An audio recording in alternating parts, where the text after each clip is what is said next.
Hi guys, today நம்ம ரொம்ப இன்ட்ரெஸ்டிங்கான மூவி பத்தி தாங்க பார்க்க போறோம். இப்போ ரீசெண்டா ரொம்ப வைரலா மக்கள் எல்லாரும் என்ன சொல்றாங்கன்னா, அட இவ்ளோ சூப்பரான ஃபிலிம் இன்னுமா பார்க்காம இருக்கீங்க அப்படின்னு சொல்லும் போதே, அப்படி என்னதானே அந்த ஃபிலிம்ல இருக்கு, கண்டிப்பா போய் பார்த்தே ஆகணும் அப்படின்ற ஆர்வத்தை தூண்டக்கூடிய ஒரு மலையாள படம் தாங்க மஞ்சுமல் பாய்ஸ்.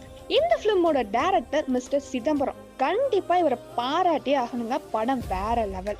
ஒரு ஃப்ரெண்ட்ஸ் கேங் பட்ஜெட் ஃப்ரெண்ட்லியா கொடைக்கானல் ட்ரிப் பிளான் பண்ணி போறாங்க. அப்போ குணா கேவுக்கு போலான்னு போறாங்க. அதுக்கப்புறம் என்னெல்லாம் நடந்தது அப்படின்னு நான் சொல்லவே மாட்டேன். ஏன்னா எல்லாத்தையும் நானே சொல்லிட்டா உங்களுக்கு படம் பார்க்குற இன்ட்ரெஸ்ட் குறைஞ்சிரும். ஸோ படம் கண்டிப்பா போய் பாருங்க. ஒவ்வொரு சீனும் என்ன நடக்க போகுது அப்படின்னு எண்டு வரைக்கும் இன்ட்ரெஸ்டிங் குறையாம இருக்குங்க. படம் பார்த்துட்டு எப்படி இருக்குன்னு கமெண்ட் பண்ணுங்க. Thank you all. மேலும் பல சினிமா செய்திகள் மற்றும் பிரபலங்களின் நேர்காணலுக்கு கச்சேரி சேனலை சப்ஸ்கிரைப் செய்யுங்கள். லிங்க் டிஸ்கிரிப்ஷனில் உள்ளது. மறக்காமல் பெல் பட்டனை அழுத்தவும்.